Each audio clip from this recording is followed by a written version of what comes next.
Assalamualaikum warahmatullahi wabarakatuh. Kami dari kelompok 12. Nama Lailatul Maghfirah, Yuliatin, Naufal Maulana, dan Faiz Waiko akan mempresentasikan konsep Islam Nusantara dan pondok pesantren serta korelasinya dengan pendidikan formal.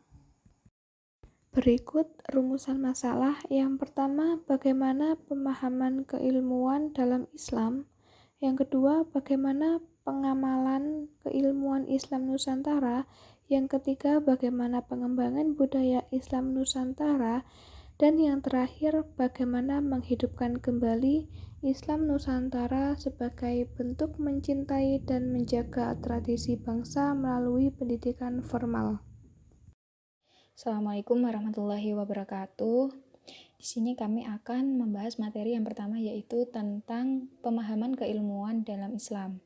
Yaitu yang pertama tentang pengertian keilmuan dalam Islam itu sendiri. Kata ilmu berasal dari bahasa Arab ilm atau alima ya'lamu ilm, yang berarti pengetahuan. Kemudian berkembang menjadi pengetahuan tentang hakikat sesuatu yang dipahami secara mendalam. Dari asal kata ilm ini, selanjutnya diindonesiakan menjadi ilmu atau ilmu pengetahuan.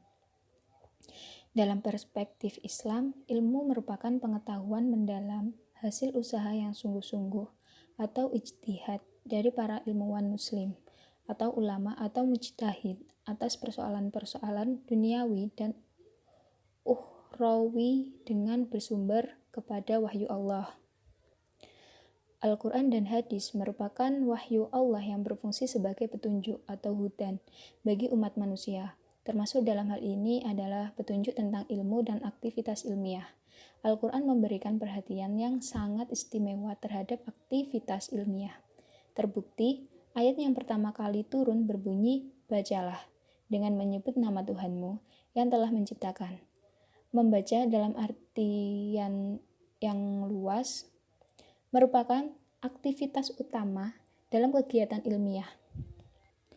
Al-Quran juga banyak disebut ayat-ayat yang secara langsung atau tidak mengarah pada aktivitas ilmiah dan pengembangan ilmu, seperti perintah untuk berpikir, merenung, menalar, dan semacamnya. Di samping Al-Quran, dalam Al-Hadis Nabi banyak disebut tentang aktivitas ilmiah, keutamaan penuntun ilmu atau ilmuwan, dan etika dalam menuntut ilmu. Misalnya, hadis-hadis yang berbunyi, menuntut ilmu merupakan kewajiban setiap muslim dan muslimah. Hadis riwayat Bukhari Muslim. Barang siapa yang keluar rumah dalam rangka menuntut ilmu, malaikat akan melindungi dengan kedua sayapnya. Hadis riwayat Tirmizi. Besarnya perhatian Islam terhadap ilmu pengetahuan menarik perhatian Franz Rostal, seorang orientalis, dengan mengatakan sebenarnya tak ada satu konsep pun yang secara operatif berperan menentukan dalam pembentukan peradaban Islam di segala aspeknya, yang sama dampaknya dengan konsep ilmu. Hal ini tetap benar sekalipun di antara istilah-istilah yang paling berpengaruh dalam kehidupan keagamaan kaum muslimin. Penjelasan Al-Quran dan Al-Hadis di atas menunjukkan bahwa paradigma ilmu dalam Islam adalah teosentris. Karena itu, hubungan antara ilmu dan agama memperlihatkan relasi yang harmonis.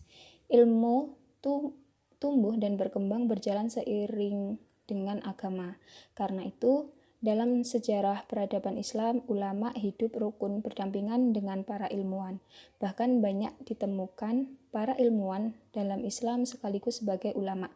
Misalnya, Ibnu Rashid di samping sebagai ahli hukum Islam, pengarang kitab Bidayah Al-Mujtahid, juga seorang ahli kedokteran yang menyusun kitab Al-Kulliyat fi Al-Tib. Untuk yang kedua, yaitu apresiasi keilmuan dalam Islam. Umat Islam pernah mengalami masa kejayaan di bidang ilmu pengetahuan. Menarik bahwa keberhasilan dan kejayaan ini dilandasi oleh semangat kitab suci Al-Quran. Hal ini tidak saja diakui kebenarannya oleh umat Islam, tetapi termasuk oleh sejarawan papan atas asal Amerika Serikat. Di antara ayat yang dipandang memberi semangat peradaban tinggi terhadap umat Islam adalah sebagai berikut. Kamu adalah umat yang terbaik yang menyeru kepada kebaikan dan meninggalkan segala keburukan. Melalui kemajuan ilmu pengetahuan itu sendiri, umat Islam pernah mengalami kejayaan peradaban beberapa abad pada masa yang lalu. Memang Islam sebagai sebuah agama mengatur kehidupan manusia untuk mencapai kebahagiaan dunia dan akhirat. Untuk mencapai kesejahteraan itu, manusia selain dibekali Allah dengan akal pikiran, juga diberikan wahyu yang berfungsi untuk membimbing perjalanan hidupnya. Dalam sejarah Islam, ilmu pengetahuan mengalami kemajuan yang sangat pesat dalam waktu sekitar 5 abad lebih. Bersamaan dengan itu, orang-orang barat berada di alam kegelapan atau kebodohan. Ilmu pengetahuan dalam Islam berkembang secara pesat pada masa Bani Umayyah dan Bani Abbasiyah. Berkembangnya ilmu pengetahuan ini didahului oleh penerjemah buku-buku Yunani ke dalam bahasa Arab yang berpusat di Bait Al-Hikmah di Baghdad. Lalu, kemunduran ilmu dan sains datang. Sejalan dengan kemajuan ilmu Islam, tersebarnya ke berbagai penjuru dunia. Pemikiran dalam mengembangkan ilmu pengetahuan agama seperti ilmu fikih, tafsir, hadis, tauhid mengalami kemajuan pesat. Sementara pengetahuan umum seperti kedokteran, astronomi, dan lainnya mengalami kemunduran. Pemikiran-pemikiran keagamaan memperoleh penghargaan yang tinggi dan menjadikan seseorang terhormat di tengah masyarakat. Sementara penguasaan orang terhadap ilmu non-agama tidak mendapatkan tempat. Secara lebih jelas, mundurnya keilmuan Islam setelah abad 13 dan terus melemah sampai abad ke-18. Sebab-sebabnya antara lain sebagai berikut, yaitu yang pertama telah berlebihnya filsafat Islam. Yang kedua, umat Islam terutama pemerintahnya khalifah, sultan, dan amir-amir melalaikan ilmu pengetahuan dan kebudayaannya. Dan yang ketiga yaitu terjadinya pemberontakan-pemberontakan yang dibarengi dengan serangan dari luar, sehingga menimbulkan kehancuran-kehancuran yang mengakibatkan berhentinya kegiatan pengembangan ilmu pengetahuan dan kebudayaan di dunia Islam. Lalu yang ketiga yaitu dunia keilmuan dalam Islam di era modern. Saat ini ilmu sains dan teknologi tidak berkembang di dunia Islam. Hal ini disebabkan karena awalnya keterjajahan yang dialami hampir semua negara-negara Islam. Selama beberapa dekade, mereka hanya sibuk ingin melepaskan dirinya dari tangan penjajah. Kehidupan mereka sangat menderita di tangan penjajah. Bagaimana mengurus pendidikan untuk menjalani hidup. Memenuhi sandang, papan, dan rumah sangat sulit dipenuhi. Yang juga mempengaruhi perkembangan ilmu di dunia Islam adalah pandangan yang menganggap kehidupan dunia ini hanyalah sementara, karena ketika meninggal tidak membawa apa-apa. Yang dibawa ketika meninggal dunia memang hanya amalan saleh.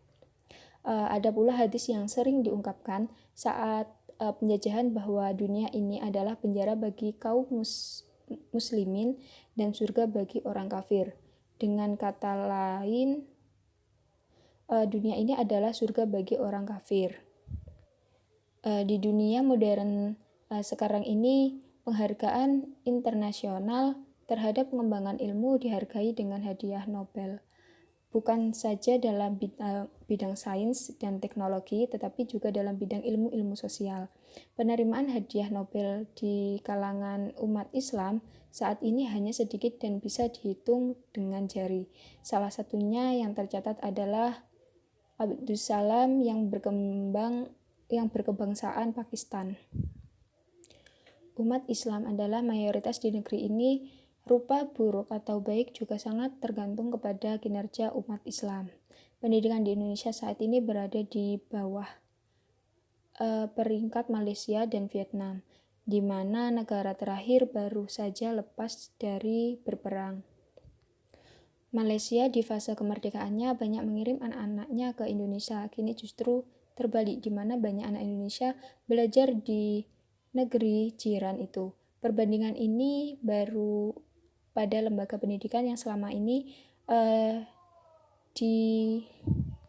didanai oleh pemerintah. Bagaimana dengan lembaga pendidikan madrasah yang didanai oleh pemerintah dalam porsi terbatas dibandingkan pendidikan di bawah Dignas. Apalagi dengan lembaga pendidikan pesantren yang baru-baru ini saja masuk dalam undang-undang. Karena itu sangat sulit lembaga-lembaga itu dimasukkan untuk dibandingkan dengan lembaga-lembaga pendidikan di negara lain. Memang lembaga-lembaga pendidikan Islam seperti pesantren dan diniyah tumbuh pesat. Pesantren saat ini sudah menjamur di Nusantara. Umumnya orang Islam tinggal di daerah pedesaan atau juga mereka yang disebut dengan santri tinggal di perkotaan. Semangat untuk menuntut ilmu agama sangat tinggi, sementara menuntut ilmu untuk masih kurang mendapatkan tempat. Mereka umumnya masuk ke pesantren atau sekolah agama lainnya. Sementara untuk pendidikan tinggi mereka hanya memilih masuk ke IAIN atau STAI. Selanjutnya kami akan menjelaskan tentang pengamalan pemikiran Islam Nusantara. Pada dasarnya, Islam Nusantara merupakan metodologi dakwah untuk memahamkan dan menerapkan ajaran Islam secara universal sesuai dengan prinsip-prinsip Ahlussunnah wal Jamaah. Islam Nusantara merupakan proses persentuhan dengan tradisi baik di wilayah Nusantara. Dalam hal ini, wilayah Indonesia memiliki karakteristik-karakteristik yang khas yang membedakan dengan karakteristik Islam kawasan lainnya. Pengamalan pemikiran Islam Nusantara dapat dilihat dari aktivitas umat Islam yang berkolaborasi dengan budaya lokal di Indonesia yang tentunya tidak melanggar aturan syariat pada umumnya. Pengamalan pemikiran Islam Nusantara tersebut antara lain, yang pertama, setiap tanggal 12 Rabiul Awal tahun Hijriah, umat Islam Indonesia menyelenggarakan acara Maulid Nabi. Maksud dari acara tersebut adalah untuk mengenang hari kelahiran Rasulullah SAW. Dalam acara tersebut diadakan pembacaan sholawat Nabi, di mana tanggal tersebut Rasulullah SAW dilahirkan. Yang kedua, tradisi kelahiran di Jawa ada istilah ngapati. Upacara itu diadakan ketika kandungan seseorang wanita mencapai umur 4 bulan. Dalam upacara 4 bulan, seorang wanita melakukan adat siraman untuk melindungi bayi dan ibunya. Hal ini adalah kepercayaan dalam adat Jawa. Namun, Islam mengikuti tradisi ini karena pada saat kandungan 4 bulan, itulah calon bayi akan ditiupkan rohnya oleh Allah Subhanahu wa Ta'ala dan ditentukan takdirnya baik rezeki, jodoh, dan kematiannya.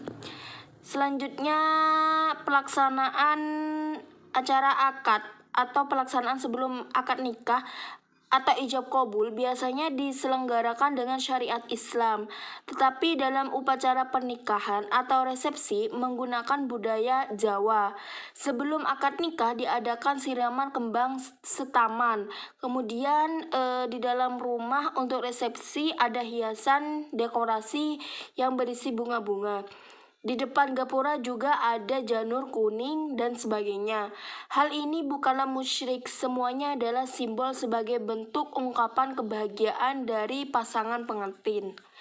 Selanjutnya, pelaksanaan upacara selamatan atau mendoakan pada waktu yang tertentu, seperti 3 hari, 7 hari, 40 harian, atau 100 hari sampai 1000 hari. Tradisi ini oleh para ulama diselaraskan dengan agama Islam. Pada upacara selamatan biasanya hanya duduk-duduk, minum dan makan-makan saja. Maka setelah Islam datang ditambah dengan memperdengarkan ayat Al-Quran, zikir-zikir kepada Allah Subhanahu wa Ta'ala. Maksud dan tujuannya adalah untuk menghibur keluarga dan mendoakan mayit. Sedangkan dalam tradisi ziarah juga mengalami perpaduan. Orang Islam pergi ziarah hanya mendoakan mayit, sedangkan dalam tradisi menggunakan bunga. Mungkin hanya itu yang bisa kami jelaskan. Bismillahirrahmanirrahim. Lanjut pada materi pengembangan budaya Islam Nusantara. Istilah Islam Nusantara masih populer dimulai sejak peralihan dari abad 20 ke abad 21. Sebenarnya berbicara Islam Nusantara itu sebenarnya sudah ada dari dulu, tetapi populernya karena istilah Islam Nusantara ini baru diucapkan atau dinamai Islam Nusantara ini baru-baru saja, tepatnya di sekitar abad 20-21 ini. Nah, sebelum itu sudah dipraktikkan oleh Wali Songo, itu sudah memakai Islam Nusantara juga sebenarnya, dan juga sudah terkonsep juga oleh Gus Dur pada tahun 1980-an. Tapi almarhum Gus Dur ini menamakan pribumisasi Islam dengan Islam Nusantara. Nah, pada dasarnya Islam dapat dilihat dari dua sisi, yaitu universal dan lokal. Sisi universal dari Islam adalah ajaran yang permanen, tidak boleh berubah dan tidak akan berubah, yaitu akidah dan ibadah. Kita tahu lah bahwa akidah itu adalah keyakinan, sedangkan ibadah adalah upaya pendekatan seorang muslim kepada Allah.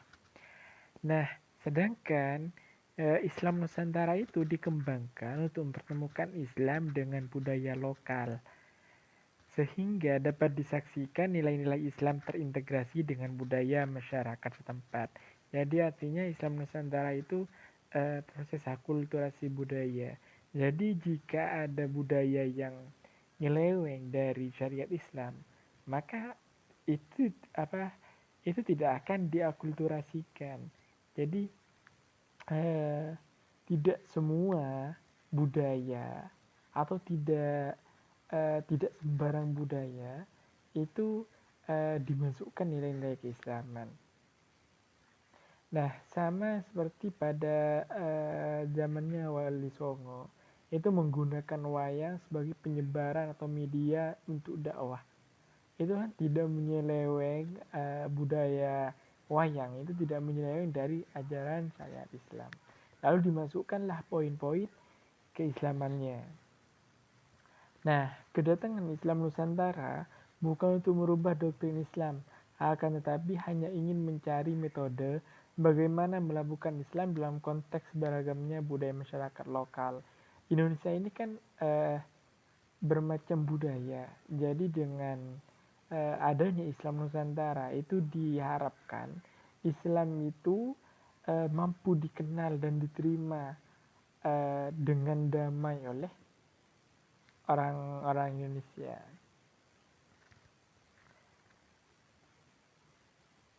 Islam Nusantara benar-benar mendapat momentum pada Muktamar NU ke-33 di kota Santri, yaitu kota Jombang, Jawa Timur. Kendati demikian, tetap saja ia bukan lagi tema yang baru, tetapi tentu ada alasan kuat kenapa ada muktamar tersebut. NU mengusung tema pada waktu itu meneguhkan Islam Nusantara untuk peradaban Indonesia dan dunia. Nah, jadi Islam Nusantara ini mencuri perhatian banyak masyarakat itu pada Muktamar NU ini. Nah, di situ tidak hanya menegaskan ideologi, namun lebih dari itu menyamai peradaban yang toleran dan damai. Jadi dengan adanya Islam Nusantara itu sebenarnya biar lebih toleran dan damai. Jadi salah satu tujuan dari adanya Islam Nusantara itu tidak lain itu hanya ingin memperkenalkan Islam yang damai, karena banyak ada kasus-kasus Islam yang bilang fobia Islam atau bilang Islam teroris. Nah, dengan adanya Islam Nusantara ingin menunjukkan bahwa ini loh Islam, Islam Nusantara yang penuh dengan kedamaian. Islam Nusantara ala NU merupakan bentuk respon terhadap globalisasi. Jadi dengan adanya Islam Nusantara ini, perkembangannya itu mengikuti zaman. Jadi tidak semerta-merta itu stuck di zaman itu aja. Contoh budaya Islam yang pakai jubah itu di Arab. Nah, dengan perkembangan zaman di Indonesia itu kan tidak mungkin kurang identik, tetapi lebih identik dengan pakai sarung. Nah, dengan budaya pakai sarung itu sudah menjadi identitas tersendiri bagi Muslim Nusantara.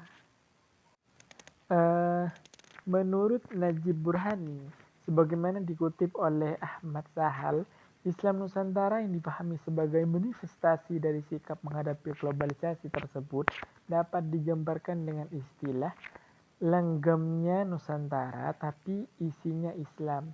Artinya seperti bajunya Indonesia tapi badannya Islam. Nah, seperti ini nih, kan dulu itu tidak ada mikrofon atau tidak ada pengeras suara. Jadi seiring berkembangnya zaman, penggunaan mikrofon dalam Islam apa itu didosakan, karena dulu tidak ada praktek dari Rasulullah untuk menggunakan mikrofon. Itu tidak disalahkan. Nah, ini gunanya Islam Nusantara. Tantangan umat Islam hari ini adalah globalisasi yang memperhadapkan dengan kenyataan bahwa para penyebar Islam saat ini yang tak kuasa beradaptasi dengan keberadaan Nusantara. Dalam konteks masyarakat Islam Nusantara, globalisasi bergerak melalui dua jalur, yaitu fundamentalisme dan liberalisme. Nah, menanggapi permasalahan di atas, NU memiliki sikap tawazun,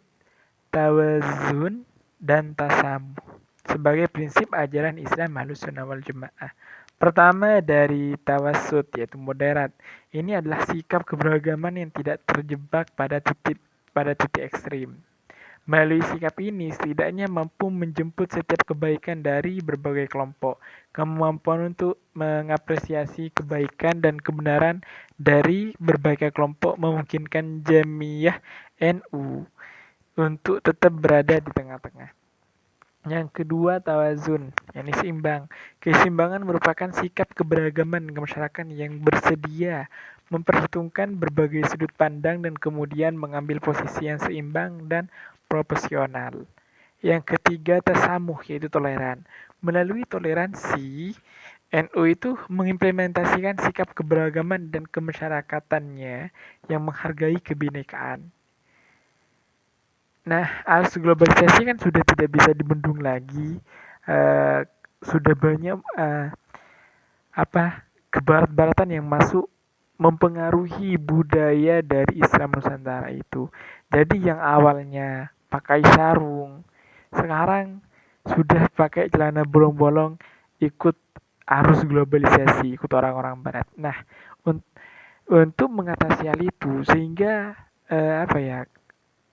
Islam Nusantara, budaya Islam Nusantara itu secara perlahan itu sebenarnya terkikis oleh globalisasi. Menanggapi hal itu, maka ada 7 langkah yang dipaparkan oleh NU, yaitu pertama, menghimpun dan mengkonsolidasi gerakan yang berbasis adat tradisi dan budaya Nusantara. Yang kedua, mengembangkan model pendidikan sofistik yang berkaitan erat dengan realitas di setiap satuan pendidikan, terutama yang dikelola lembaga pendidikan formal. Yang ketiga, membangun wacana independen dalam memakai kearifan lokal dan budaya Islam Nusantara secara ontologis dan epistemologis keilmuan. Yang keempat, menggalang kekuatan bersama sebagai anak bangsa yang bercirikan Bhinneka Tunggal Ika untuk merajut kembali peradaban maritim Nusantara. Yang kelima, menghidupkan kembali seni budaya yang beragam dalam ranah Bhinneka Tunggal Ika berdasarkan nilai kerukunan, kedamaian, toleransi, empati, gotong royong, dan keunggulan dalam seni, budaya, dan ilmu pengetahuan. Yang keenam, memanfaatkan teknologi informasi dan komunikasi untuk mengembangkan gerakan Islam Nusantara. Yang ketujuh, mengutamakan prinsip juang berdikari sebagai identitas bangsa untuk menghadapi tantangan global. Jadi dengan 7 langkah ini diharapkan dampak dari globalisasi itu tidak berdampak negatif bagi budaya Islam Nusantara. Baik, saya Faiz Faiko, NIM T 2018-7031. Di sini saya akan melanjutkan materi yaitu upaya menghidupkan kembali Islam Nusantara sebagai bentuk mencintai dan menjaga tradisi bangsa melalui pendidikan formal. Nah, di sini yang pertama yaitu halal bihalal. Tradisi halal bihalal identik dengan Lebaran atau Hari Raya Idul Fitri. Ia dilakukan dalam bentuk meminta maaf atas kesalahan yang pernah dilakukan dan bersilaturahmi satu sama lain. Tradisi ini diselenggarakan di mana-mana, mulai dari tingkat RT RW, sesama kolega kerja, kemudian istana kenegaraan, dan pendidikan yang diadakan saat memasuki sekolah. Nah, acara halal bihalal ini sudah menjadi tradisi Islam nasional di Indonesia. Nah, untuk sejarahnya sendiri pada tahun 1948 itu diceritakan bahwasannya Presiden Soekarno memanggil Kiai Haji Wahab Hasbullah ke Istana Negara dan meminta pendapatnya untuk mengatasi kerenggangan para pejabat politik pada masa itu. Kiai Haji Wahab Hasbullah adalah seorang Kiai NU terpandang yang mempunyai banyak akal untuk mengatasi masalah tersebut. Beliau menjawab pertanyaan Bung Karno. Beliau mengusulkan untuk diadakan acara silaturahmi. Nah, kebetulan saat itu menjelang Hari Raya Idul Fitri, maka Kiai Haji Wahab Hasbullah mengusulkan agar diselenggarakannya acara silaturahmi atau biasa yang disebut dengan halal bihalal. Next, yang kedua yaitu tumpengan. Saat mengadakan kenduri, selamatan, Maulid Nabi Muhammad, ataupun perayaan peristiwa besar Islam, masyarakat Indonesia bagian tertentu akan menyajikan nasi tumpeng. Santapan nasi beserta lauk pauknya dalam bentuk kerucut. Lumrahnya nasi tumpeng itu berupa nasi kuning ataupun nasi uduk serta disajikan ditampah dan dialasi dengan daun pisang. Nah, pada awalnya budaya tumpeng ini berasal dari Jawa ataupun masyarakat Betawi. Namun, budaya ini sudah menyebar ke banyak daerah di Indonesia. Untuk pendidikan formal, tumpeng biasa dibuat dalam acara formal ataupun non-formal. Semisal perpisahan kelas, ulang tahun, bisa juga dilakukan sebelum menghadapi ujian.